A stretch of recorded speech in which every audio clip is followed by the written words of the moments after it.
All right. Good morning, good evening, good afternoon, guys. Welcome back to the Versus Live. We talk all things poetry. My name is Jeff, Matthias. and today we're going to be especially diving into rhymes. And you guys can tell us, do you rhyme? Are you a rhymer? Are you putting those things into your poems? Do you hate it? Do you think it's amateurish? Does it still have a place in poetry in 2024? And if it does, then what does that place look like? How do you do poetry? How do you rhyme in poetry? All of those things. Mhm. Um, Before we get to the though, let's just kind of talk updates and things like that. Matthias, how's your poetry life? Poetry life is good. Okay. I've been just working on a couple of different, as you guys know, I've been working on short films, and so I've just been working on actually incorporating some poems into short films. We actually did the Pep and Poets. We did do Pep and We Poets. did I'll talk the about Pep that. and Hmm. Poets, and it was like one of the ones like a couple months ago. And for that one, I remember being in that Pep and Poets and being like, "Hey, like I want to incorporate poetry into my short filmmaking," and I think that's a goal that I can have. And I think a lot of times when it comes to poetry goals or when it comes to just artistic goals, a lot of times the thing that you do is you're thinking, hey, there's this thing that I want to do, and maybe in 6 months, 10 months, a year, Yeah. next year, that's going to be what I'm doing. And I'm like, Hmm. you know what? No, it's something I want to do now, and I have all the elements to be able to get it done. And Do it live. Yes. we've been working on it. So yeah, just been working on that. Naturally, just been performing here and there. I have a performance coming up and this Okay. weekend. Oh, Um, we're at. yeah, Let's get this that. week. Okay. Let's go. Oh man, Let's, now I feel like I gotta. So okay, here's the thing. uh, no wait, no, it's not this weekend. It's next weekend. this is going But good. I don't have. It's a private event. I don't have all the. I can't Oh, really share all oh, the oh, you details. fancy, huh? I'm doing for it's actually my first. It's my first engagement that I'm doing both.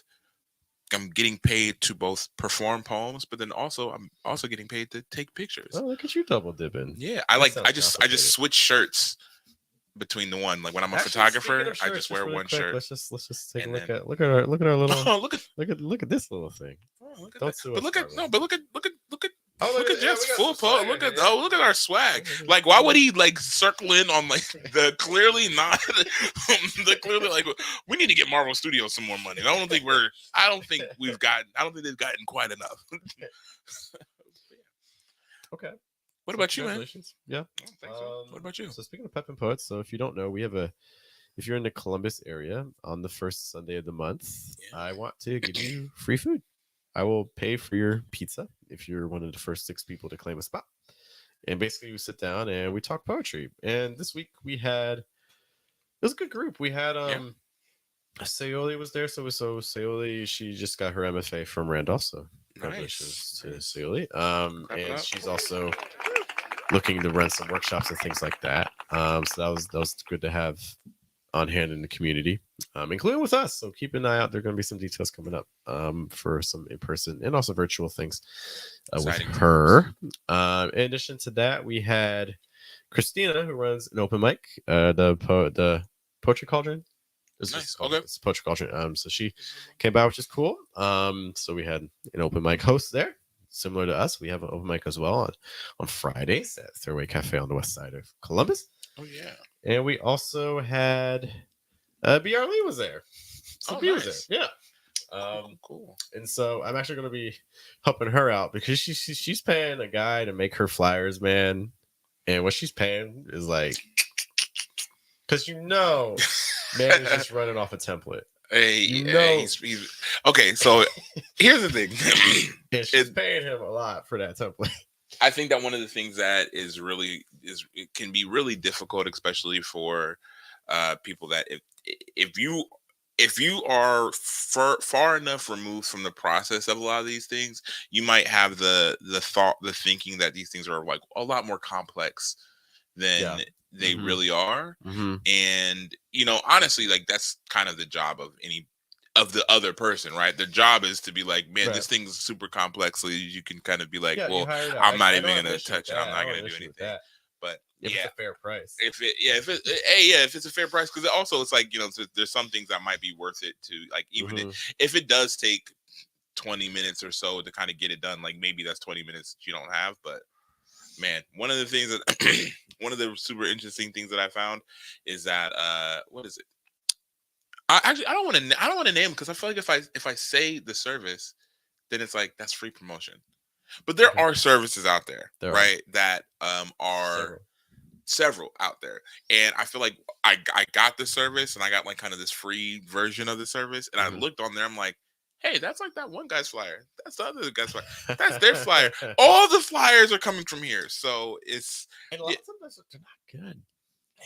A lot of them are not good. It's like let's put some white text on a lime green background. That'll get it done. That'll pop. Or the case of like some of the flyers that like B was showing me is like, let's put like dark neon blue writing on a black background. Man, this guy's whoever this is making this flyer is gonna see this. Jeff, and they're gonna be aiming at you. Jeff lives in Pataskala, Ohio. Jeff lives in Pataskala, Ohio. Let's talk design. Like legibility is the thing. You can't read the thing. If you're looking for Jeff, we are currently in Cleveland, Ohio. But to be fair, I mean, you've seen. Can we talk poetry flyers just for a minute? Let's talk poetry. Let's go and let's do a deep dive into poetry flyers. We need for that. Like I think like slam. I see it's especially with slam poetry events. For like page poet events, it's a whole. They have their own issue. Like page poet events, I feel like their flyers typically look like things from like the 90s, whereas like slam poet events are like, I'm gonna throw on the face of every single person who's gonna be even mildly appearing on this. I'm gonna write down the address, the hours, the time, people's bios. I'm gonna write anything I can put in the text. I'm gonna throw it all onto the flyer in like size 12 font. I'm gonna throw like cursive handwriting for the name of my event. I'm gonna have like sparkles and like light effects on there. And so I guess you want me to delete the flyer that I just made for you then. You need to add a giant microphone. I just put two microphones heading towards each other like a rocket ship. Talking about like, there's just so much going on. Yeah, like, you don't know where to look. You can't read half the things that are on it. It's just busy, right? It's just straight busy. And whoever is you're good. It's like fancy isn't busy. That's what they would say. They would say this is sophisticated. Like, and like there's just no legibility. Like you can't read it. Like if it's like even like a foot away from you, it's really hard to read. Yeah. Information overload. So it's might be too much. Like not that like I'm a master designer or anything like that, but man, like it's a lot. Yeah, I think a lot of times there's like a hastiness to kind of oversell you, right? So like you might have somebody that if they're like, man, they don't know anything about my event. Well, I know there's 15 different points to my event that maybe attract you, and if the first one, the one in the biggest Comic Sans font didn't get you, the one in cursive might. If this, like, who the heck knows? Oh my, yeah, they're it's a lot. It's intense. So we're saying that all to say that there are ways to make your own flyers. make your own flyers. There's programs out there. One starts with C and rhymes with man bun. Now, okay, see, now we can't charge them. Like, okay, now we can. Which is completely free. So I'm gonna be meeting with B to kind of show her like, hey, instead of like shelling out for this dude, let's make your own template, and you can just replace the features. Something else that she mentioned too. I feel like she's in a. We were kind of talking about because she has her own show. I feel like she's had multiple shows, but she has her own show, which is monthly. That's the other thing. Like the flyer guy, paying him once per month for a feed. I'm like, you're making one poster a month. Wow.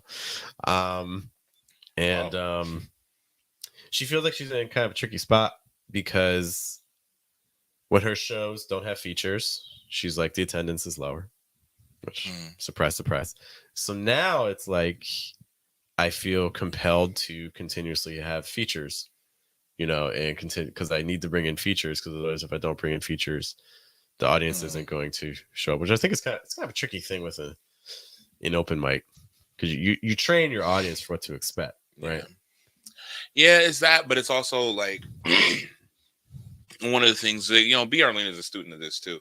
But one of the things that JG always taught us, and JG always really kind of showed us by example, is that you have to have a culture in your open mic space that attracts people that people want to see, right? So Mm. I think a lot of times if you're over dependent on a feature, then what it's saying is that people are coming in because now there is this assumed really good talent that they're going to be able to Mm-hmm. see, that they're really excited for. And it's not that it's not that like it's impossible to cultivate that in your audience, but it's like you or to cultivate like good artists in your scene, but it's hard work, and Yeah. it's long work, right? So I'll from my personal kind of trajectory, especially I think especially when it comes to the nest. But I mean, you like we've all like been to open mics. There's all been plenty of open mic spaces that we've been to. Like when it came to the nest, like once JG and again we're all like a family, right? So this is not even like this is just like a business thing, but it was like we're all family, like we learn from each other. But once you see somebody that has some kind of potential, like you culture that, Mm-hmm. you might, okay, let's workshop poems. Let's kind of talk. Let's make sure that we're building something up here, because again, the thing that you don't want to do is you don't want to have a space where people are like, oh, the only people that I really want to see are people that you're paying extra to come in. But Mm-hmm. and actually that's like that would be a better selling point for a feature, because a feature would be like, oh, like if I'm coming to your show, like I'm coming to your show and people are already wanting to get Yeah. here. You know what I mean? So like now I'm dealing with an audience that his art that's going to be here kind of locked in Mm-hmm. regardless. But Mm-hmm. this is what I think there's a lot of elements to that. And so there's also a lot of elements to like the fact of like if that's even possible maybe in any particular scene. Mm-hmm. But it's just to say that, yeah, I mean, that's kind of the best reality. Just having a show that you have regulars, you have house poets, Mm-hmm. and you have these poets that people really look forward to seeing. Mm-hmm. Yeah, because it's not a direction I want to take with our open mic. Kind of just cultivating that audience, even if it's smaller, without bringing names. I'm fine with like the occasional thing, but in general, I think it's hard because then you also you start defining the success of your show by that sort of metric. So then Mm. if you don't get it or like you don't bring in the feature, again, you start viewing your own. You can view your own show as a failure. You know what I mean? Yeah, Um, and in a lot of ways, it's also like people aren't coming necessarily for the environment you're creating. They're coming just for the person you're bringing in. And I'd rather create a space where people are coming in for that space, I agree. Yeah, that. like eh, independently. Yeah, no, like exactly what you said. Because I think that especially if your show's like a weekly show, right? So because Yeah, if your show's a monthly show, maybe you can get away with it because it's 12 shows a year, yeah, right? it's hard So to it's cultivate. it's yeah, well, it's hard to build that up. It's hard to Yeah. build up the feeling of, man, this is always a space that I like to be. This is always a space that's like just really this really fun, cool environment. So it might be a little bit harder to do that with a monthly show, but like with a weekly show, it's like, if you have a feature every single week, then it's not there's nothing special about having a feature. Yeah. You know what I mean? If you have somebody that comes in there every single, and again, I mean, that's actually kind of the thing that's kind of productive about other shows. It's like if you have a feature every single time, then there's nothing special about having a feature. And then you're also going to run into, Yeah. and I think this is what a lot of shows end up doing, is they're like, because we have a feature every single week, then my first 3 or 4 features, they might be these people that I'm like, man, like this is a really special. I'm booking this feature because I want my audience to really enjoy this person in a full set, and maybe you're bringing them in from out of town. A lot of times they can absolutely be local, or they can be like here, but it's Hmm. like if you are bringing somebody in every week, then like the first three or four, like again, those are people that are maybe social, but that fifth, sixth, like those people down the line, when you're like, I just have to have somebody, then you're gonna run in, like a lot of times you're gonna run into a space where Hmm. it's like, oh, and that guy, he seems like You over there in your he seems poems? like you got more than three poems to your name. Like let's pay you to. And so it's like, Yeah. and I'm not even necessarily like, that's not to say anything about anybody in specific. To be clear, it's just to say that I think that, yeah, a feature should be special, man. Scott Woods, the writer's block, really good example. I remember the first feature that I had ever seen at writer's block, and it was like, I didn't really understand the concept of a feature per se. Hmm. You know what I mean? It was the first feature I had. It was also the no, it wasn't the first feature. It was the Hmm. first feature, definitely. I think it was like the second feature that I seen. Which is to say that it's like, it was also weeks and weeks, and I think it Hmm. was like a couple Yeah. months, and then it was like, oh look, surprise, here's a feature. But like, you and I both know, like that place was full every time we Yeah. went.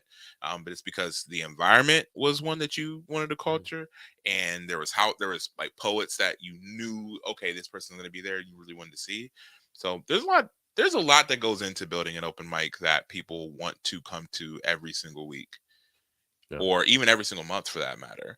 um I True. think, yeah, probably the biggest thing, and that I would foresee maybe would just, again, just be cultivating your regulars, like, making sure that if somebody random were to come in one day and they were to come to your show, that they would still have a good time and they would enjoy what they heard. Hmm. And you only can really do that if you can reliably say, like, even if I don't have some feature coming in Hmm. from there or there or Yeah. there, I'm creating a good show because people really Hmm. love to hear what's happening here. And also, you have a great host, so I mean, you have to have a lot of stuff working for you. Yeah. Yeah. I think I was talking with I forget who it was, somewhere on the socials, like talking about, so Seth Godin, the marketer, was talking about this idea that in order for an idea to really spread, it's not, a lot of times it's not even about the quality of the idea or how good it is. It's about how remarkable it is, but not remarkable in the sense of like incredible. It's remarkable in the sense of, does it generate a remark? Because the only way you get an idea to spread is if other people spread it for you. Because if you're the only one that spreads it, it's not going to do anything, you know. So when you're creating a space, trying to, as much as possible, create something that people are going to want, you know, Yeah, without even consciously thinking about it, to want to share it with other people. That's how you grow. You know, it's hard to do it on your own, you know. for sure. um so anyways, yeah, we were talking a little bit about that at our Pep and Poets thing. um I strongly encourage you, you know, if you're in a place that has other poets and things like that, this is something that a lot of communities don't have. So just like a space um where you're not just like open micing and things like that, but you're actively just having discussions about, like, meta discussions about the art or other aspects about the writing and things like that. Yeah. A lot of communities don't have that, so if you can be the one to cultivate that. I see Joshua's in the house. Hello, Joshua. On that word of mouth, yeah, word of mouth is key. You know, for whatever it is that you're doing. Um, Yeah. it's hard with social media. I know social media gets a bad rap, but I think if we approach it from that standpoint of trying to be remarkable in the things that we post, um, in terms of like helping others and things, I think it's really helpful. Um, Yeah. I also think that kind of the way that I think me and you have talked about the open mic, and the way that you really kind of build things up in that respect. I think a lot of times the things that people are looking for with the open mic is they're looking for the results to come really, really quickly. yeah. And because they're looking for the results to come really, really quickly, they're doing things that seem really advantageous for just anybody to come, and not necessarily Hmm. advantageous for a consistent audience Hmm. to to come in and enjoy and then come in the next time. Mhm. Again, when it comes to like a monthly open mic, or when it comes to a monthly show, that's going to be harder because it's going to be harder to kind of keep the essentially like keep the heat going, right? So if Mhm. you have a really great show, you have a full 30 days before That's another great show. And so and hopefully people are still remembering that great show that they had. mhm. But even when it comes to like some bi-weekly shows, like that could still be a little bit hard, but at the very least it's like, it's only a couple weeks. It's Mhm. like I've only had one other one of these days in between. So yeah, and a lot of times you're putting out, you put out this flyer, you put out this commercial, you might do all kind. A lot of people aren't even doing that. So like, Okay. let's there's a lot more that like some people could, like people could do as far as like just like promoting, but it's really more to the point of like, are you promoting like the space that you are you promoting, hey, this is this open mic, we enjoy this, bring your poems, this is like, are you promoting that, or are you promoting, hey, this show is this person, you want to come and see this person because they have Mhm. this poem that I know you'll like. Oh, they Mhm. might be bringing this person with them, like, oh, like that, you're promoting the things that happen this time. Right. But like, man, like, what is the culture of your show? Like, what is the culture that your show brings? Culture's good because, like, I feel like the marketing word you would hear is like brand. Like, what's the brand of your show? But I think like a culture is the same idea. Like, it's the idea what when people are talking about your show outside of your show, what are they saying about your show? And what are you doing to be consistent with that? Like, we talked about an example before. Like, if you imagine, like, if Nike ran an open mic or something like that, you would kind of have an idea what the open mic would look like. You know, Yeah. um, if the Hilton ran an open mic, I don't know exactly what that. Some brands have more of a story behind them than others. And so, what's kind of the message? And I think one other thing I just want to mention about community. I know that we have a big topic tonight that we'll be discussing momentarily. But one other thing that I really like about the community we have with like the Pep and Poets thing is, so again, we were talking about B Arlene and talking with her. She's doing some, she's got a nice job in the community over at what should we call it, like it's like King Lincoln. The What's King that? Lincoln Yeah, yeah, district, yeah. yeah, yeah. hmm The King Lincoln Club. So like by talking with her, by doing these sorts of events, we got to talking afterwards. She's doing a lot working with like kids. We're doing a lot more kind of older writers, adults and things like that. Hmm. So there were some things that we were kind of talking about, some things that we can't necessarily collaborate the way that maybe on some events, just because our audiences are a little bit different. But then at the For same sure. time, she's like, hey, like, event space or things like that, there are some, we're establishing those connections and in networking and things like that. And so that's another reason why, hey, anything you can do to get involved in your writing community, you just never know. Like, I didn't know before our Pep and Poets session on Sunday that we had another event that we could, event space we could potentially use, you know, for free, cheap. You know what I mean? Yeah. So just building up those. So you just never know where your connections can lead you. Yeah, it's so funny. Actually, so one of the reasons why I knew B. Arlene kind of worked, because actually she worked with my niece. She works with my nieces. Oh, okay. And so it's so funny. Like our like we like I don't know. I was taking them to the store or something like that. And like when we were in the store, they were saying like, uh Miss B, like Miss B says she knows you, and I was like, who are you talking about? I don't know anybody by that name. And then I was like, well, I was like thinking about it, and they're like, I was like, I remember like where they was like, what does she look like? And they started describing. I'm like, B. Arlene, like that's nuts. So it's just to say that like it's They were just like, like she's these. my height. Oh B. Arlene, you're tall to me. Like I think you're tall. So I don't know what Jeff is talking about. Like I think you're tall. But yeah, it was just so funny because I was just like, man, like you just never know like how like your community is gonna kind of circle back around. Yeah, it's So, true. yeah. Shout out to community. Yes. Yeah, Community. W community. W Yes, community. yes. Please build up yours. Please build up yours. All right, let's get to our central topic for today. Oh yeah. So to do this, I'm going to share my screen for a moment. So we're going to turn to our most active social platform.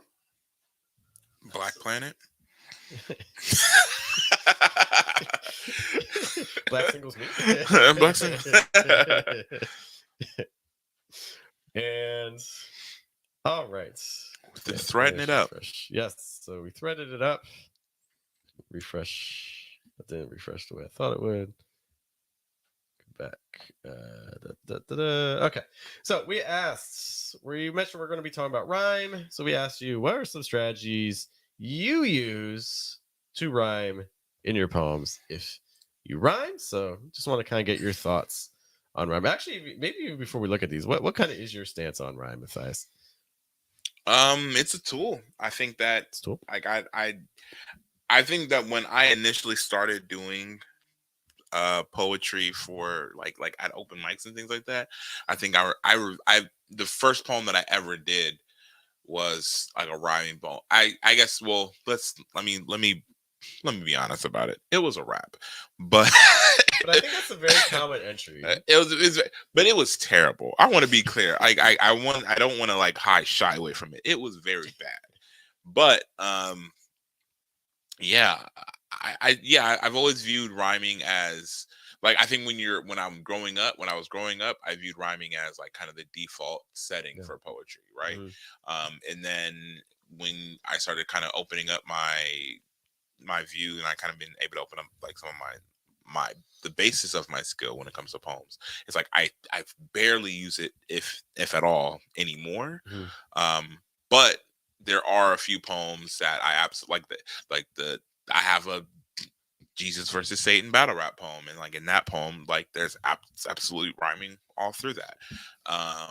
So yeah, it's a tool, and I think it's useful, and I think it's catchy, and people enjoy it. But I don't think it's my most used thing, but it is something that, if the poem calls for it, I use it. What Mhm. about you? I think it's a very common experience with rap. I think another experience, maybe something more like my own background. When I first started poetry, I think a lot of people, when they're introduced to like poetry, like traditional poetry, you're looking at rhyming. You're looking at sonnets. You're looking at the romantic poets and things like that, and everyone's Yeah. rhyming all the place. So you're like, oh, this is what poetry is. And I think a lot of people who don't know poetry, if you say that poetry doesn't rhyme, a lot of people are taken aback by like, wait, what? You can have a Yeah. poem that doesn't rhyme. But anyways, for my own background, yeah, I would say when I first started, um, I was using a lot more meter, rhyme schemes, a lot of sonnets, Shakespearean, Petrarchan, a lot of different types of sonnets and things like that. And then free verse, transitioning to free verse was really hard because it's like, how do you know where you end a line?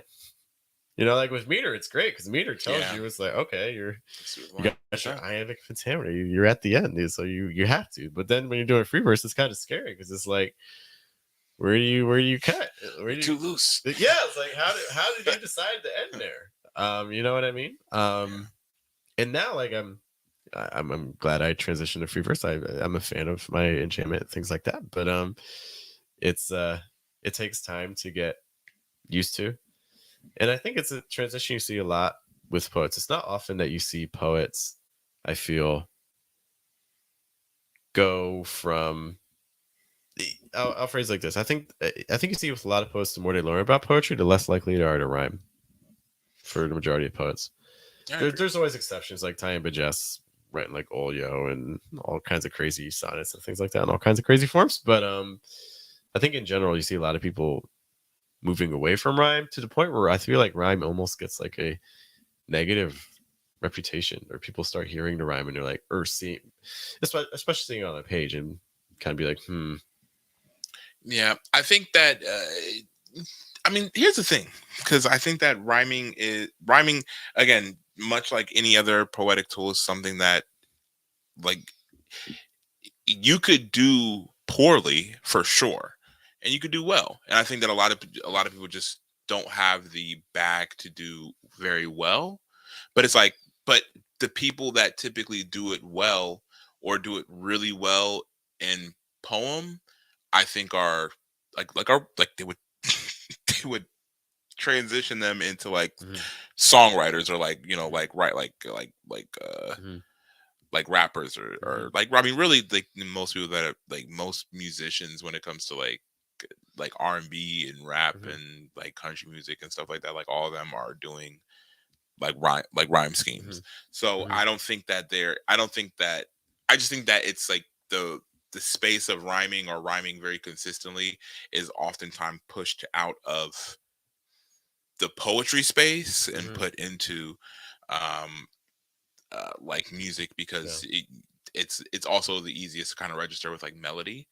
it You know is. what I mean? Mhm. And kind of it's like Yeah. it's easiest to pair with melody. So it Mhm. kind of makes sense that they would be like, oh yeah, if you can really rhyme really well and you can make it make sense because I think a lot of times when people are rhyming, it's like things aren't really making Mhm. sense.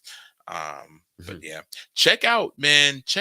There's like these YouTube breakdowns of rappers' verses, and I'm Mhm. not Lil Wayne, like is brilliant, right? Like he like if you look at how he breaks down, because it's not even like your typical rhyme scheme. It's not even like it's not even like you even understand where the rhymes are coming from, like where in the line the rhyme is going to be Mhm. happening, or it's. I'm sure to him it feels. I mean, he says he's focused on a lot of, but he also feels like he doesn't. He talks about not writing his rhymes down, Mhm. and so there's like kind of a mixture of this like thing like because it's your style, because this is like your style of work, like it's really intuitive to you. Mhm. So yeah, Mhm. whenever you in the audience get an opportunity, if you haven't yet, like you should check out Lil Wayne. Yeah. There's a lot of rappers, but I Mhm. just think that Lil Wayne is like Mhm. he's the guy Mhm. to break down Mhm. to go to that. See that? I wonder if MF Doom does breakdowns. 'Cause I really like Rest in MF Doom. peace. Yeah, breakdowns or his rhymes. Yeah. Um, Lil Wayne is not, from what I've heard, is not a good freestyler. I think it's interesting. Like What? his, Who did you hear that from? no, like what the freestyles I've heard are not. Okay, we can talk. That's Whoa. fine. I'm not a fan. Whoa. Hey, listen, Okay, I listen. that's If you're Young he Money, does Cash not. Money, if you guys are out there, just he didn't mean that, okay? Okay, That was a joke. What? not Wayne's a not fan. a good I'm not a fan of Wayne? freestyle. I like his written ones better. Dwayne Carter? I like I like his written better. But have you heard his I freestyles? have heard his freestyles. You I like couldn't his have heard written. his Oh, freestyles I if you must think not have that heard his Wayne can't freestyles. freestyle. Okay, That's okay, all right. come on, man. It's, I'm sorry. I'm sorry. is this?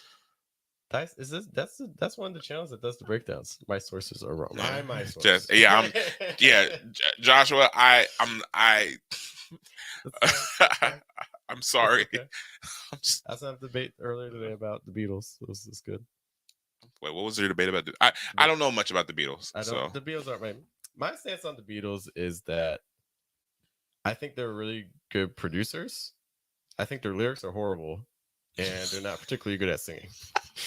but Jeff is like, how can I make the most enemies? Little Wayne is bad at freestyling. The Go, Beatles are man. horrible Let's go. singers. Bring it. Oh, this That's. this this stream.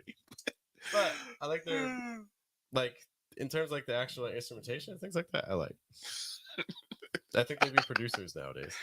Oh, Michael Jackson's dancing was like okay, like he didn't even look like he was on the moon for real. You should always just walk towards you. Prince was adequate at the guitar. So, I'm not gonna say he was no, amazing. so the Beatles thing too is that like I was even like arguing this. I was just like, look, one of my issues with the Beatles is just they just took from so many influences, like just pulling from.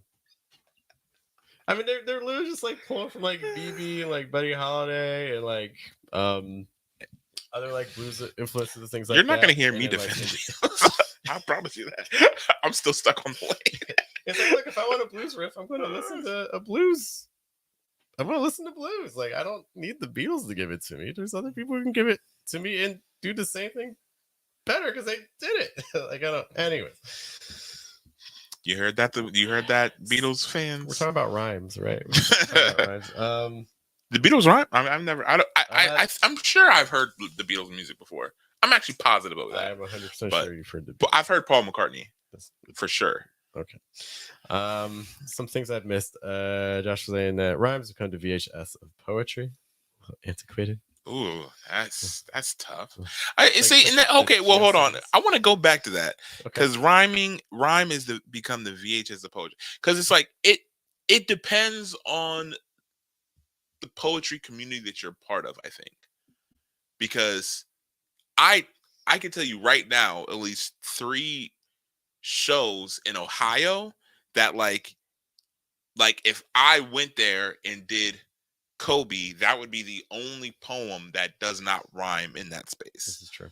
So yeah, I think it just kind of like I think that in a lot of spaces, and I think in a lot of the spaces that get a lot of like I would say um national recognition just for poems, maybe, but it's just also it's like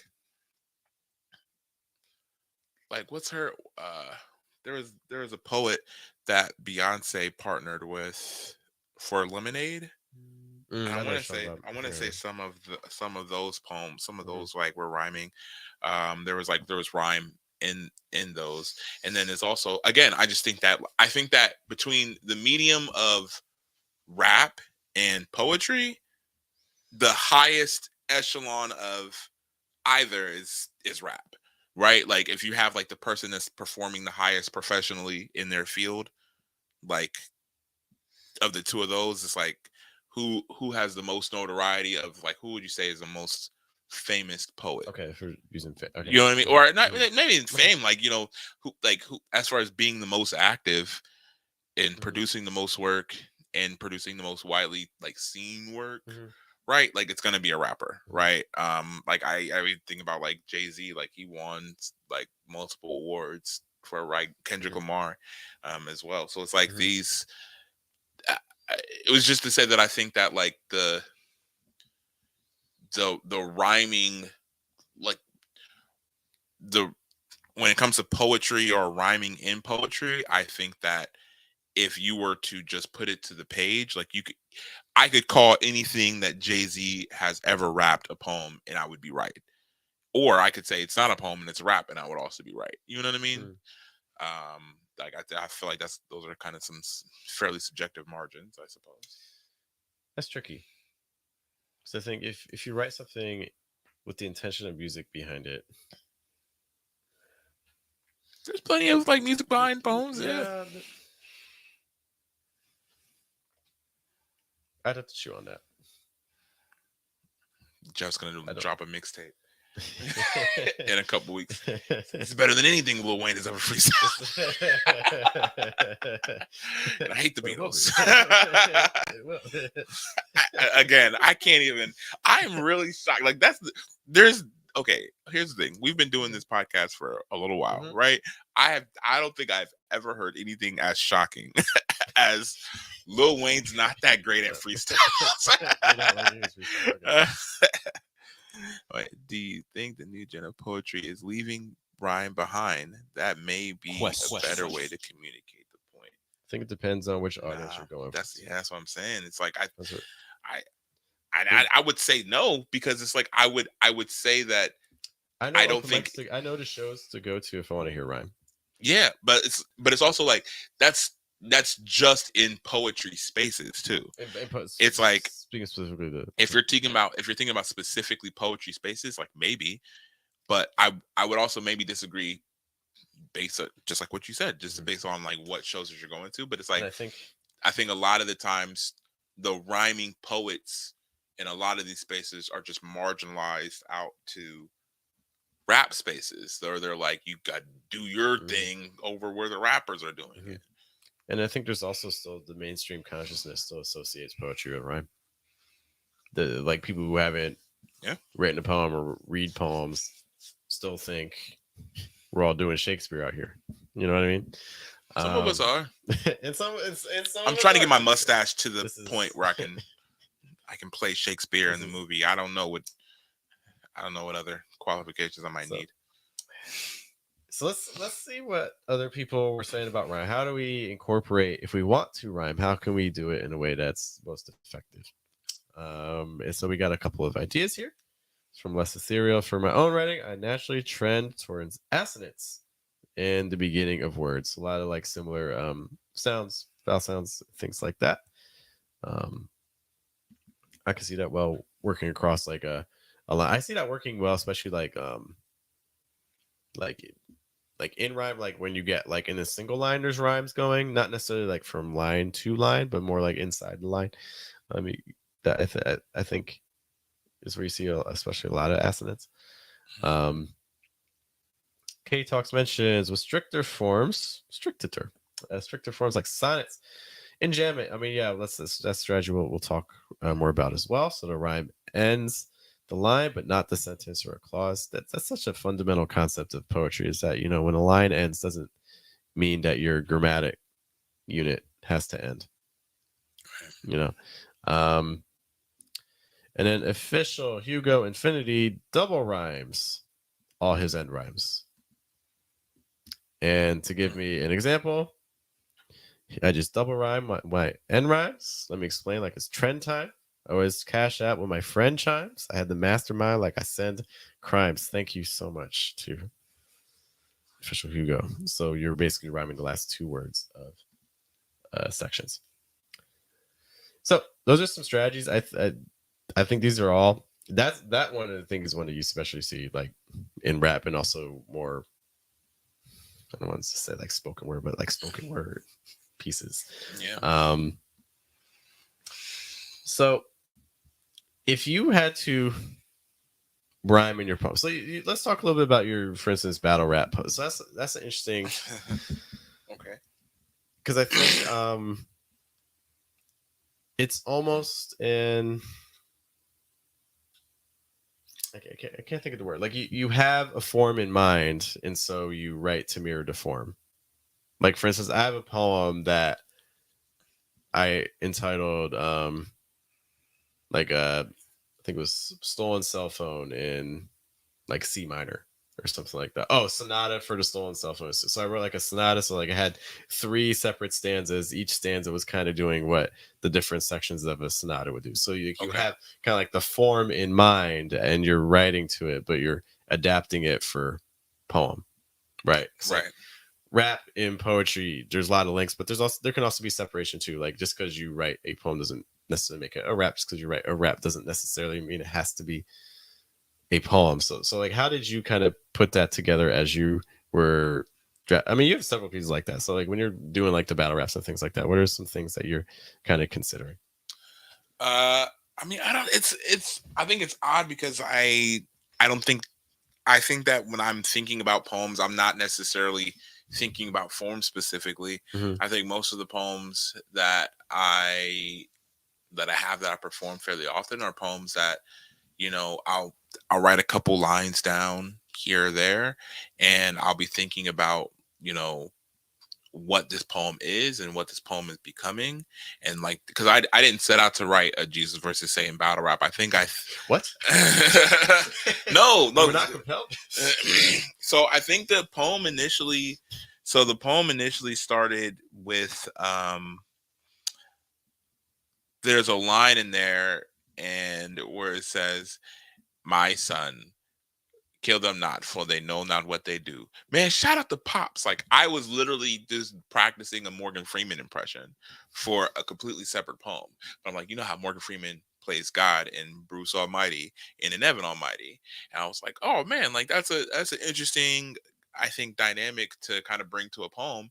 And I was like, I think that line feels like a setup as well as a punchline, right? Because it feels like I'm setting like he's not necessarily he's just saying a scripture, so he's not necessarily saying something uh that is a punchline, but I think it's like to be able to utilize it in a poem is something that not everybody has an impression in their back pocket, right? So I'm like, oh, that's like just something that I can try to access and I can try to use.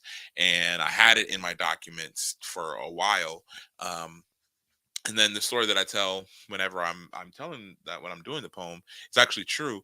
I was at a like a I was there was like an Easter kind of lead up. And so we were working with these kids and we're just working on like writing poems and stuff like that. And all the kids are going to be presenting their poems. And so I was like, we can write poems about this or that or this or that. And I was just like, they were just trying to think of cool things to write about, and I was just like, yeah, like Jesus, Easter is all about like Jesus coming back, he's risen, right? And just thinking like, what would he do? And like I think somebody said, I was watching battle rap at the time, but I'm always watching like battle rap. I am interested in like listening to like battle rap. I do enjoy listening to it. So I was just like, yeah, like what if Jesus battle rap somebody? Jesus battle rap somebody, it'd have to be Satan, right? Like who else could he battle rap? Well, he can't. I mean, Satan really couldn't, right? But you get the idea. So it's just the idea, like, man, if I was like writing it, like, okay, how would I write it? And like I already had this line that was, like I didn't really know what to do with, but I already had it in, and so I was like, yeah, things just formed around that. I think battle rap is there's like a persona to it. So I think, when I'm thinking about how I make poems, I don't really know what's happening when I'm writing the poem.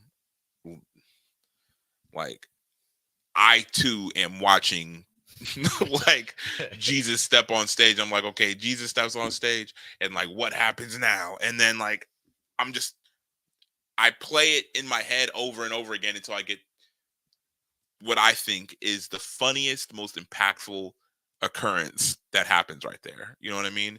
And so I don't think that I'm necessarily thinking about it as much as I'm Mhm. I'm genuinely myself watching, and I'm like, man, like what happens next, Jesus?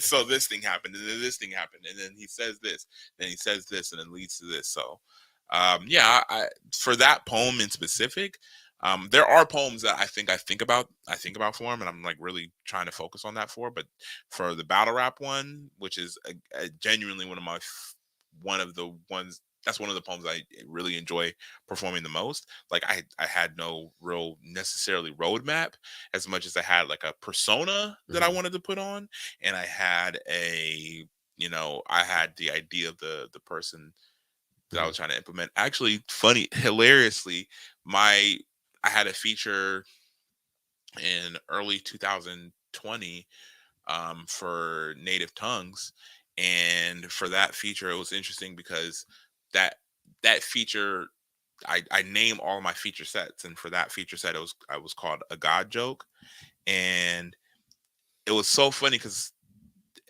so there was like this group of like older black women that were like at the show, and if you know something about some of the poems that I do, it's like you might imagine that if like older black women that are church going black women, it's like they're like, yeah, this is I don't know about this. But it was so beautiful because at the end of the show, that like one of them comes up to me and there was just like at first I I was a little uncomfortable because I was watching your promos and I was just like, you joking about God, you joking about God? I'm like, but I'm like, you probably know more about about the Bible than like a lot of because like it just Mm. shows in the work, Mhm. right? So Mhm. it's like I'm writing about things that I know. I'm not just kind of going halfway. I'm writing about things that I know, and that's the reason why I think that the using Jesus or like Mhm. using Jesus as like the vehicle for the battle rap works for me is because it's not like Jesus is something that I'm just like, here, let me do some study so I can Mhm. figure something out about this Mhm. battle rap. It's like something that I'm like I'm fairly Self-evident. familiar Mhm. with, and then I can write about it. Yeah. Yeah. It also works because of that kind of tension for those people that are religious. So it's like you're listening, but you're also kind of waiting for like the gotcha kind of moment. You know what I mean? But it's like no, like it pulls it together. Like I think that tension is really helpful. Oh, I guess that's yeah. true. I don't know. I don't know if my grandma would have liked your poems or not. I think she Fair enough. like. I think she would. I don't know. Wait, are you talking about the grandma that was like a zombie? Yeah, the grandma. I Yeah. don't think my zombie. I don't think my zombie grandma would have liked your God post. bless her. Shout out to Jeff's zombie grandma. I Come to appreciate Pittsburgh. you. She's a ghost at my aunt's house. Like she Oh, turns on nice. lights and stuff. So like, come to Pittsburgh, say a poem, and we'll see. We'll see what your reaction is. 2 lights if you liked it.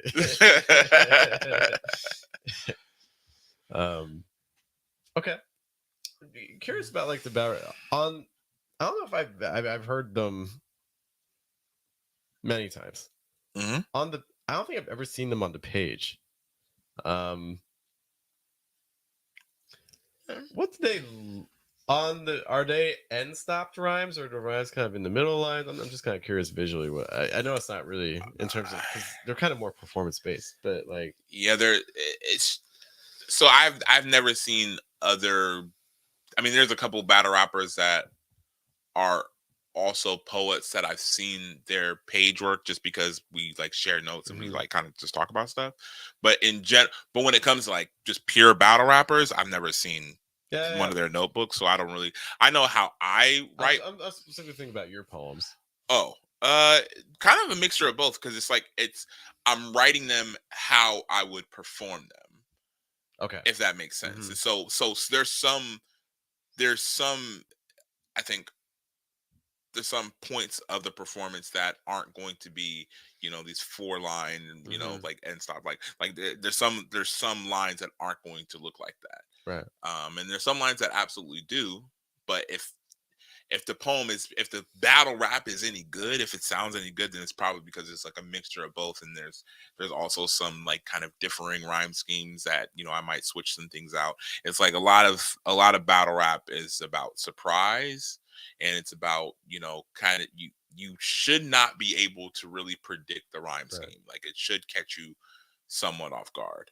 So yeah, I think it's interesting what you say about writing it for how you're going to perform it, because I think a lot of people have a hard time detaching um the physical appearance of a poem on the page versus how it's read.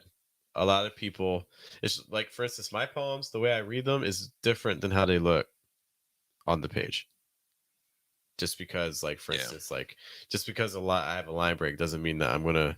That's where like my sentences are ending, or things like that, or that's where the heaviest emphasis is going to be, or things like that might be later on. sure.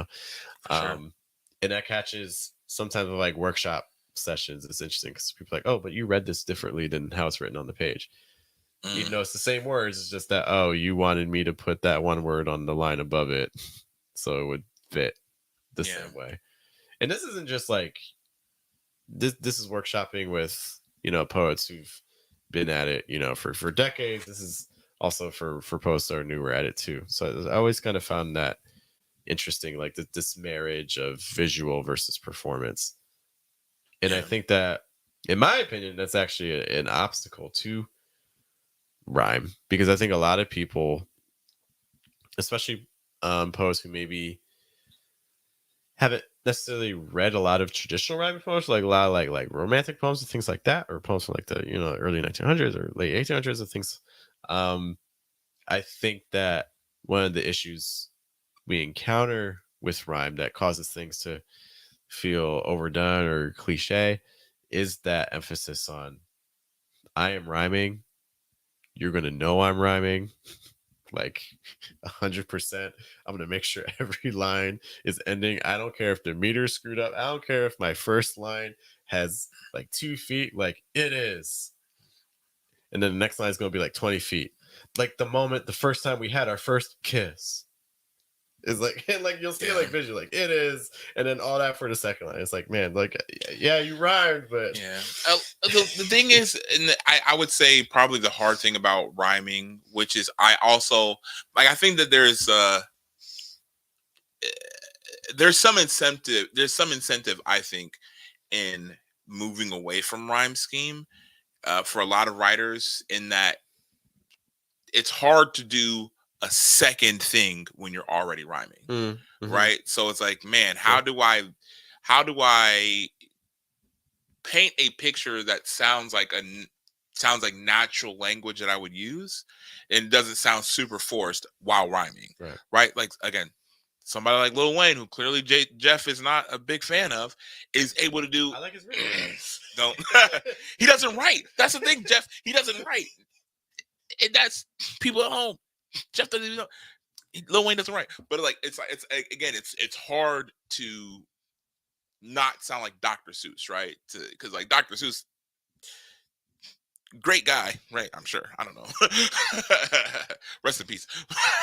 But What's his zombie bones, red fish, blue fish, and all that. But yeah, like I think that like it's hard to not sound like Dr. Seussy, right? Because it's like you you're trying to again, you're trying to organize your words so that they can rhyme, but then that means that you can't really speak naturally. You can't really speak like yourself, right? You have to have some kind of rhythm that maybe you have to find, and maybe when you find it, it's like it's a new language to you, right? So you can't really do it effectively and fluently in a way that's not going to sound robotic. And I think that again, so there's some incentive to be like, well, I can't make it sound natural while doing it, so it's probably just not sophisticated to do in my poems.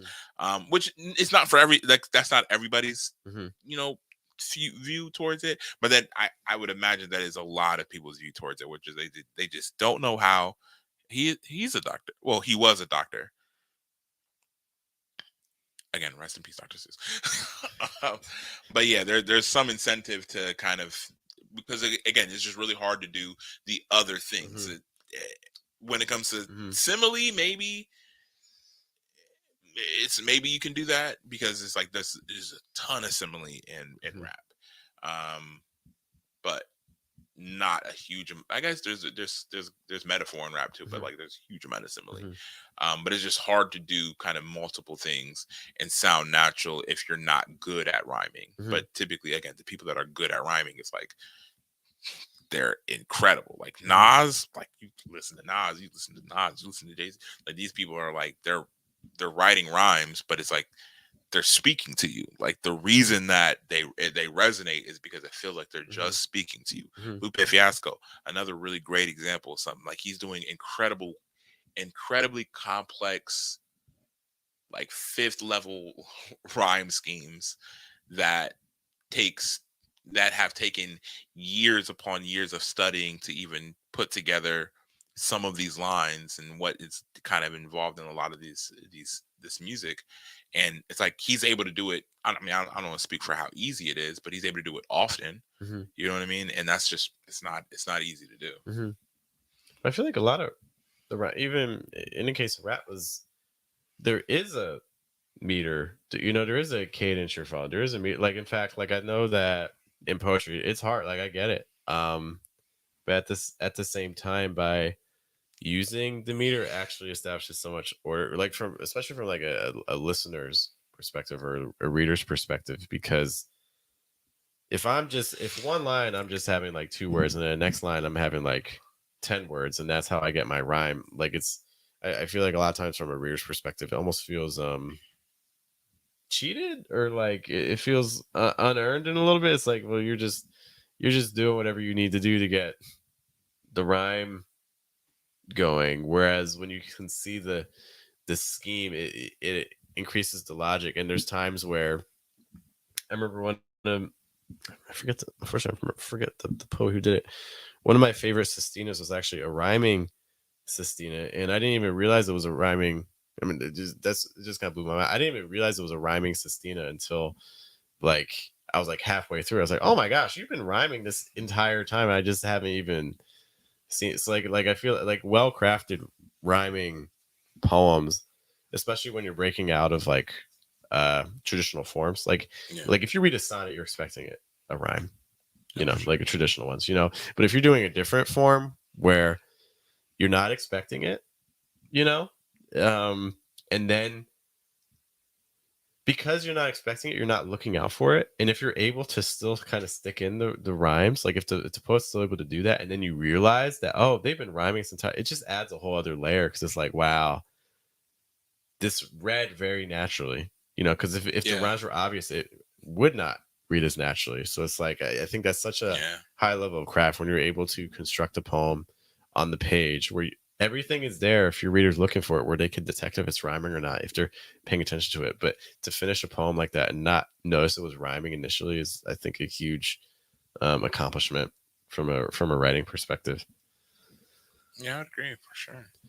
But I think the techniques that you need to do that, again, I think kind of similar to what we saw earlier, is that, for instance, you have to be using tools like enjambment. You can't allow, a line's going to end on a rhyme, but that not allowing that to be the end of the phrasing. And I think a lot of this too also depends on, I think a lot of people just aren't taught how to read or how to read out loud. A lot of people just aren't taught, a lot of people don't know how to read. And that's why you tuned in here to the Diversus podcast. We talk all about poetry. That's why you don't read the Diversus. That's why you listen to it. You don't know how to read. Do not click that transcript button. You know you can't use it. Get out of there. Like I think a lot of, if I went into like a grade school class or a high school class and I gave people a book to read and I said, read it out loud, I think we all have an idea of how that would go. Like, I think we're just, Wait, what? I like expect, I think people would be able to read it. Like, I'm not saying that they can't read, but they would read it in a way that doesn't sound very natural. You put on your reading voice. You put on your reading voice, and you just kind of like talk through the line without any emotion, really flat, not really stressing anything. And I got in trouble in Miss Childress, second grade, because whenever I would get up to read, like whenever we would have like open reading, like where you were in school once, right? So like where we'd have like a large selection, and then each kid would take so much of the selection, Right. and then the teacher would say Right. next. Like whenever we do that, I would like choose a different voice to do, and I got in some, and I personally didn't think I should. I was like, man, I'm making it exciting for these kids. Everybody's using their regular human voices. You're using a regular human voice. You're using a regular human voice. Okay, I'm a surfer dude. I'm somebody completely different, man. But I think this speaks to my point, is that not only is that how people read, but we're actually encouraged to read that way. That's how we are literally encouraged to approach performance and reading out loud. We don't have like oratorical classes and things like that so much nowadays. If they do have it, a lot of times it's like an extracurricular thing. It's not mandatory. And so I think you see the impact of that years later when people are going to open mics and reading their work and really struggling to generate that rapport with their audience because they don't know how to read it in a way that connects and builds connection. Yeah. So Ms. Childress, if you're out there, just know I was trying to help you out. Yeah, and you didn't want it. I knew that was what was going to happen in your story, and I was like, oh. It's so sad. I hope we're trained out of it. I hope that Ms. Listen, and I don't even know this lady's first name, and R.I.P. to Miss Childress if she has passed. But if she's still alive, just understand that I was trying to make that class exciting for me and my peers. So when I was at Cave last year, I helped one of our facilitators was Major Jackson, and I helped him with he had to do like a video project, and I had my stuff. So I was like, yeah, man, well, I can shoot you on my camera. We'll get you with the mic. We'll get you sounding good. And so he was reading. Real quick, is Major Jackson, is that like his rank, or is that his first name is? That's his name. His first name is Major? His first name is Major. Can you imagine just being like a regular Jackson on the side of that and being like, it's Major Jackson, this is or minor. Minor. It's Minor Jackson. It's the average Jackson over there. Action Jackson, but he's no Major, I'll tell you that much. Shout out to Major Jackson. I am sorry if you thought that was offensive. He might have been reading Gerard Manley Hopkins. I forget who was reading. It was a rhyming poem. But one of the things that I think another thing that you want to consider when you're performing rhyming poetry is everything we talk about, like enjambment and things like that. Um, convey that also when you're speaking as well. So like, don't pause at the end of a line. You know, if it's just because it has the rhyme there, like just keep going. You know, because it's like he was able to get through sections of the poem, you know, without making it like super readily apparent that it was a rhyming poem. Um, you know, and I think that's also a super valuable skill in addition to learning how to write rhyming poems is also just learning how to read rhyming poems in a way that sounds natural. Yeah, I agree. Do you think that it's like, is there a way to, or let me rephrase, how do you bring poets that, I don't want to say like look down on rhyming poems, but like don't enjoy rhyming poems? How do you get them to consider it more as an option? Do you think? I don't know. I think that's I I don't know that my natural inclination. So maybe if you're like, okay, we had to do that. I don't think if you're like, okay, should you want to do that? I think that people are. It might be really hard to change somebody's tastes on something until they've had it and they're like, I enjoy it, Mhm. right? And so, there's probably some rhyming poets or some poems that I would, or like some people that I would refer them to, or I would just take them to a show. Like there's been plenty of times where like so there's like shows like this was like okay years ago, right? I feel so like old saying it, but it's like it wasn't that long ago, right? It's like a couple years ago. There was like I would say like four or so open mics in Columbus that were like really three, but there was like a fourth too. But like if you're just not coming to Columbus, like you probably hear about like one and then the second two and then like the fourth one or the second like you hear about the one which is kind of the one you always hear about, and then there's another one, and then or there's another two that you kind of hear kind of competing one about a little bit more on this one, and then there's like a fourth one, right? And I would go to literally all of them, like any open mic that I could find. I would like there was like some nights that I would go to like two open mics in the same night, and I didn't really have like a lot of thought on which one was better or worse or anything like that. I was just like, I just want to perform poems. I just want to write poems and perform poems and keep doing that forever. But yeah, I remember being at one of the shows and essentially them having this like feeling that like how would I say this, that their poems are like too good for one of the other audiences. And I was like, I think that the bad thing, can we talk about this all the time because we talk about like people finding their audiences, right? And we talk about people that you might think that your poems are great, but if your poem is landing on somebody's ears that's just never going to like that kind of poetry, it's like you can keep trying to beat that poem into their head like, no, my poems are the good ones. Or maybe you find the people that are going to like your poems.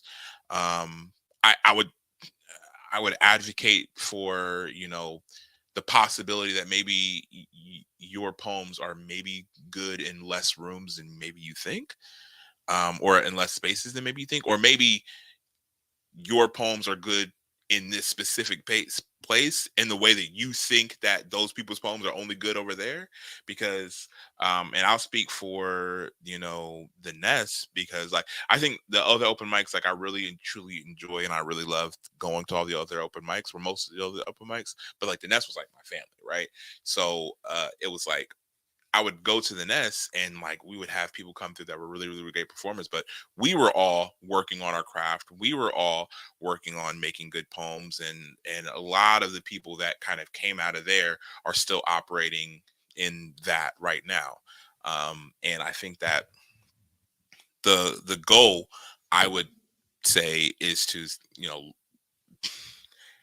as opposed to looking at another space and being like, well, yeah, like I'm that's not kind of my preference. Like try operating in that space, because if I think a lot of times you're like, man, my poems are too good to really. I'm like, but if you can't go there and shut it down and have a great time and people like enjoy your work, then I would more closely say that maybe your poems aren't doing a lot of the things that you think your poems are doing.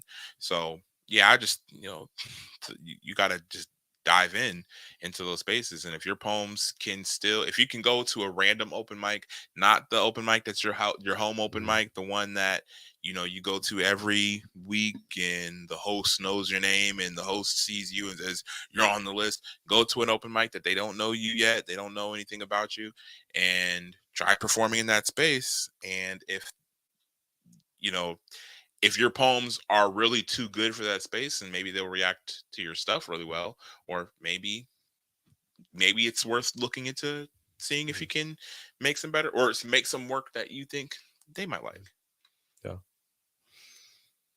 I think one thing I would say about why I would encourage people to use rhyme, um, and this is like if I ever get stuck, it doesn't happen often, but if I get stuck, usually It doesn't happen often. with I'm too good for no, that. no, no, If I ever get stuck, we can talk and about I've never writer's gotten block. stuck, by the way. But if I ever do get stuck, We can talk about writer's block another time. shout out to Artist But Block. like the He's talking about the concept. the concept. Um, if I get stuck, I find using form is really helpful. I think that constraints. I think creativity does really well when you put constraints on it. I think Yeah. creativity does worst when you put no constraints on it. Like handing someone a blank piece of paper is a lot harder to work with than saying, "Hey, you need to tell me a story. You need to write down a fairy tale, in 10 minutes." These are very different Yeah. situations. Um, Forms help you do that.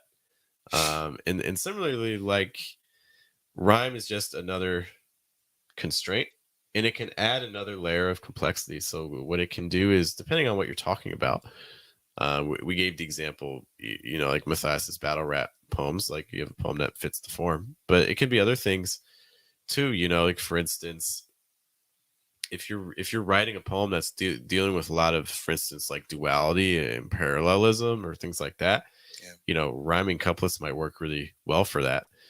And for instance, maybe as the relationship breaks down, you start switching over from rhyming to not rhyming anymore, or things like that. So you can use the form to really reinforce the meaning.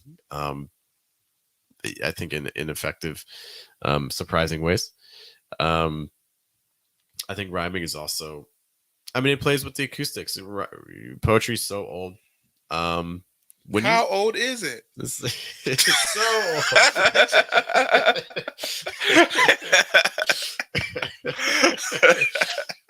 I mean, but that's how it started. It started off with like mnemonics and with memory and things like that. And we've heard the rhyming poem that we didn't find very pleasant to read, but I think we've also heard the rhyming poem that is pleasant to hear.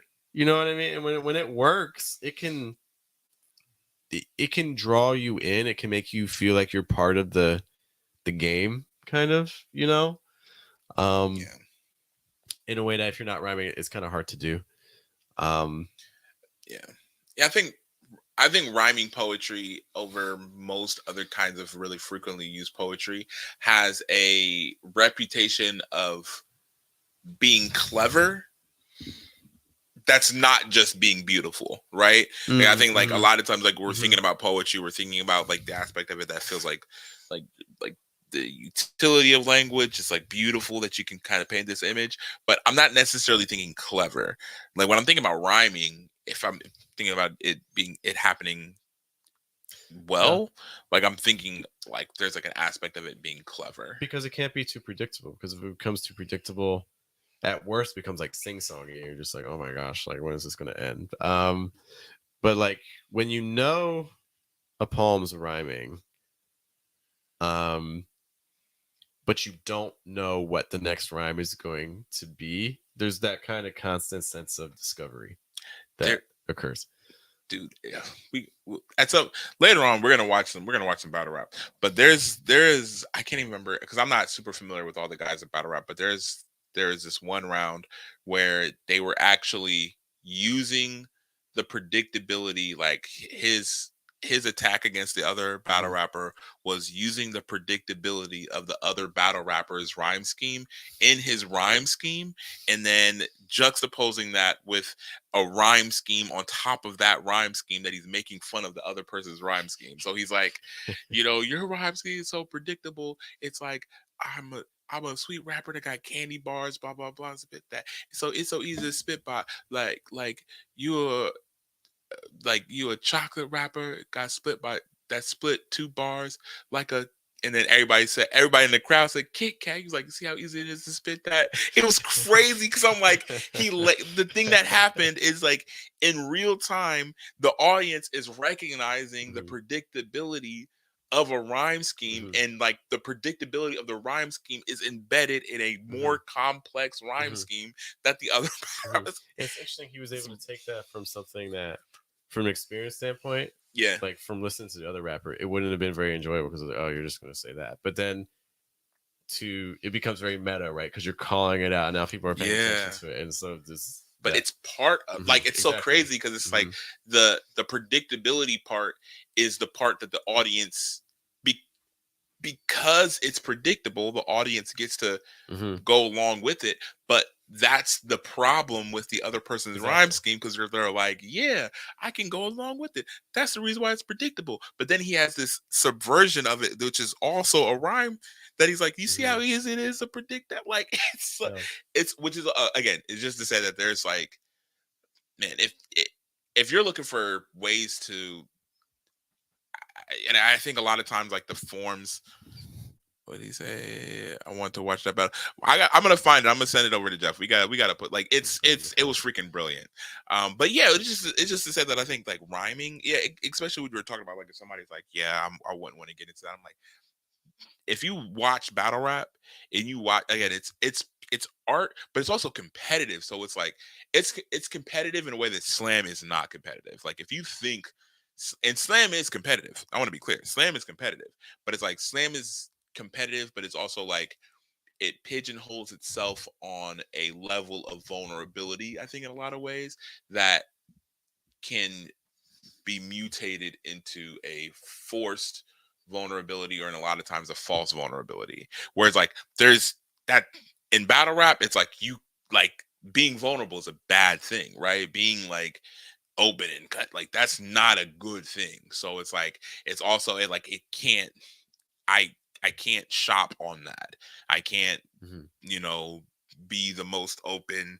This is how bad everything was for me and all this other stuff. Like I have to be, which is again that might teeter on another side of some, Hmm. maybe some other things that may be destructive. Hmm.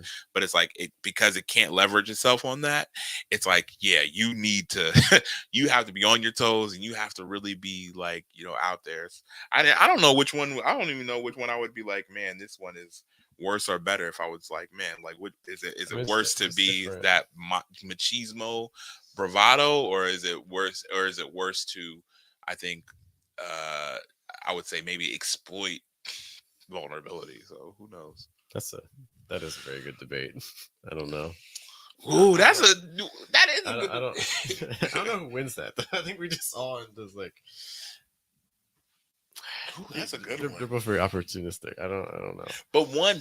See, that's the thing. It's like one, I think, is opportunistic, but it's like it's telling you that it is what it is on its face. Like when these guys are doing these incredibly violent gun bars and all this other stuff, it's not like they're saying it's not what it is, right? Like that, it is what it is on its face. And all these guys, they're gonna say all this stuff and they're gonna dap each other up after. Like most of them, Yeah. like for the Yeah. most part, Yeah.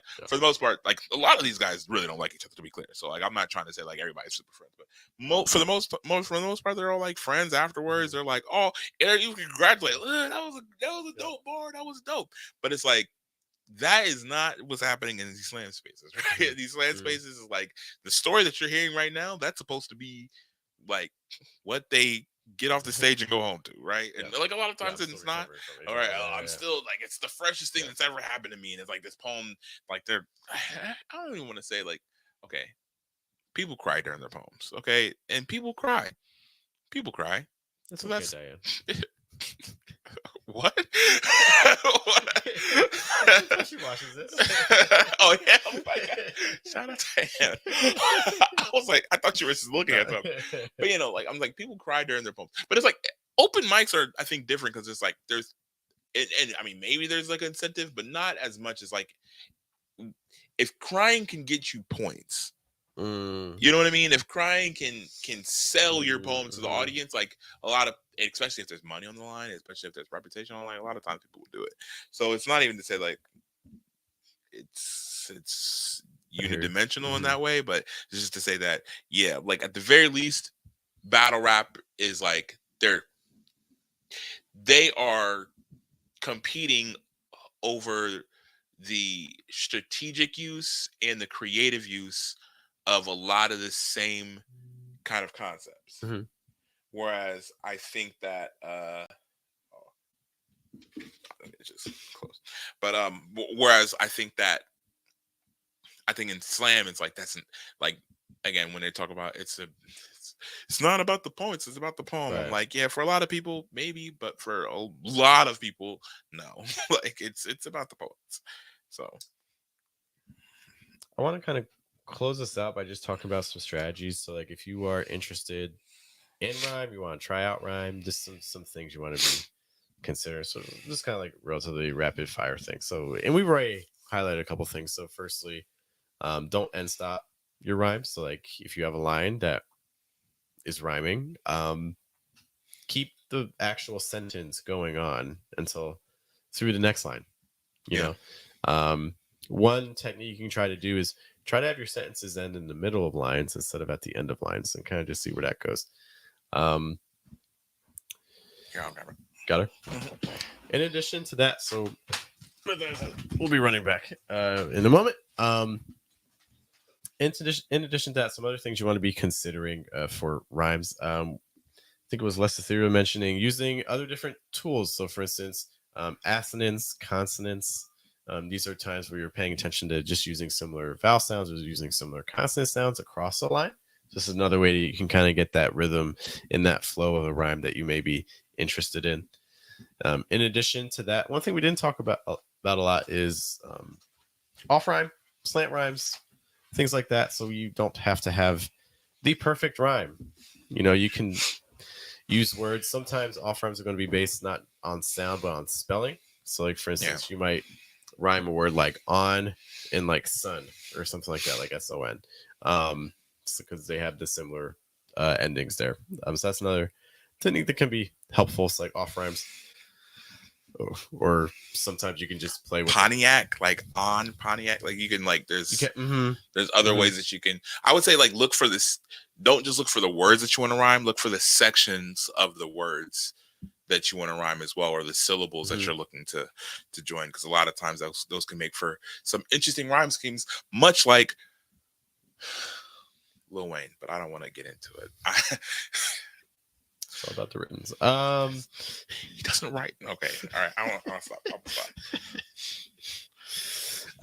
I would also encourage you to play around with different forms. So it could also be that if rhyming's not working out for you, it could also be that maybe you just haven't found the right form. There are plenty of forms that you might actually enjoy, like villanelles, pantoums. Pantoums are fun because once you get far enough into pantoum, they kind of just write themselves. You know, so as long as you're picking strong enough pantoums words to go with. I mean, I guess you can make a rhyming pantoum, I suppose. Yeah, totally can. Yeah, I mean, I guess they right. can be fun when they do it. Again, you have to make them work a little bit, but when it works, it's good. Same with like sestinas. I mean, sestinas normally don't rhyme, and I would not recommend starting with rhyming a sestina because that's just you'll just hate yourself. Yeah, I wouldn't even really recommend writing a sestina. But if you do hate yourself, you should go ahead and do it. If you're already hating yourself, might as well. I need to do a 3-page research paper on the Carter. I have the Carter 3. You have the Carter 3? I do. Are you serious? I do. Okay, this podcast is showing you have like the actual album. I do. Get out of here! Okay. What's your favorite song? I haven't listened to it in like when did it come out? Especially like 10. Carter is like when I was in high school. It's like Maybe just after I got out of high school. it's been since I listened to it, man. I would have never. Jeff never told me he has a Carter. I don't have an issue with Lil Wayne. I like Lil Wayne. This is a very confusing talk for you. This is an incredibly revealing podcast, guys. I will. This is our most revealing podcast I think we've ever done. So you own the Carter 3, but you don't like Lil Wayne's freestyles. I don't. I'll say it myself. I'm really lost, man. What's your favorite Lil Wayne song? Or do you have a favorite Lil Wayne song? I do. I know it's on the album.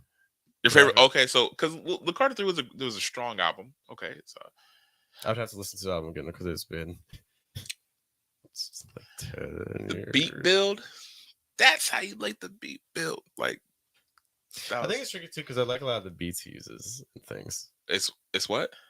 Like for me, like music, like that's lyrics are important, but like I'm definitely drawn more to like we're talking like 2007. Yeah. You know, I probably haven't listened to the album since. That's when. Oh, that's because that was the year 2013. I listen, guys. I'm gonna go ahead and put this out there. Like me and Jeff was like already like in my wedding. That's how good friends Jeff is. He did. But like knowing that Jeff owns the Carter 3, that's literally that black thing over there. I'm a zombie. Other final thoughts for poets, ways to incorporate poems, ways to incorporate rhyme in a poem. Not necessarily, because I mean I don't know that I would necessarily say that rhyming is for everybody. I might go ahead. One thing I would say is that a lot of times like write whatever poem, whether it's a free verse poem, whether it's a rhyme poem or not, like write it out and see what the poem wants to do, because sometimes what you'll find is that there's weird situations, right? Sometimes you'll write like a 13-line poem and you're like, you know what, this is almost a sonnet, you know what I mean? Or sometimes you'll read through it and you'll be like, you know what, it's not perfect, but I almost have like an ABAB rhyme scheme going on, just coincidentally, so like that could be a sign your poem speaking to you, that maybe rhyme might be something that is worth considering for your piece. Sometimes the poem just wants it. Yeah, I mean, I would agree too. I think that I think we're really listening to the work, and I think in conjunction with that, I think don't close yourself off or think that there's any form that's like beneath you, because I think that's what happens in a lot of poetry spaces. A lot of people look at rhyming poetry as like, okay, if you're a kid, this is what you do, but once you've grown and matured, then you don't rhyme anymore. And I just think that I think that I almost got sold on that as being kind of the deep, because like I came in rhyming, and then I think for a long time people were just like, you don't do this, like this is like, no, this isn't real poems, like, and everybody around me wasn't rhyming, so I wasn't really doing it either. And I think once I started settling into just writing things that I wanted to write, then there was no barometer as far as like what I would and wouldn't do. And like I would say that I have poems right now that are rhyming that I would put up against, like I would put into the room, like I would not be ashamed to perform it in an open mic and be like, yeah, I think people are going to receive my work well. So yeah, just don't close yourself off, and be kind of open to whatever forms you think that your poem is trying to express. And then just like Jeff was talking about there, once you listen to the poem, see what the poem's doing, because you're already open, like you'll have as many avenues as you can really think of. All right, anything else? You should be there Friday for Diversus, man. We're gonna be at Third Way Cafe. Yes, come to our show. So again, every Friday at 7:30 p.m. You can bring 2 poems or read for 5 minutes, whatever is the shorter of the 2. We'd love to see you. We'll be on the Third Way Cafe on the west side of Columbus. Also, I was gonna throw up the west side, but I don't know what affiliations are watching this. So just west side. Also, we have our Wednesday webinar at 9:00 9 p.m. on Wednesdays. And if you're interested in trying to talk about techniques for taking your writing and making it into a video, into a course, into a workshop, seminar, whatever you feel like is appropriate for you, we have that every single Wednesday. You can register for it at versuspoetry.com. Oh yeah. All right. Let's head off for tonight. My name is Jeff. And it's Matthias. Thank you guys for your time. We will see you next time on the next episode of Versus Live, which will be on next Tuesday. We'll see you guys later. Have a good day. Have a good night.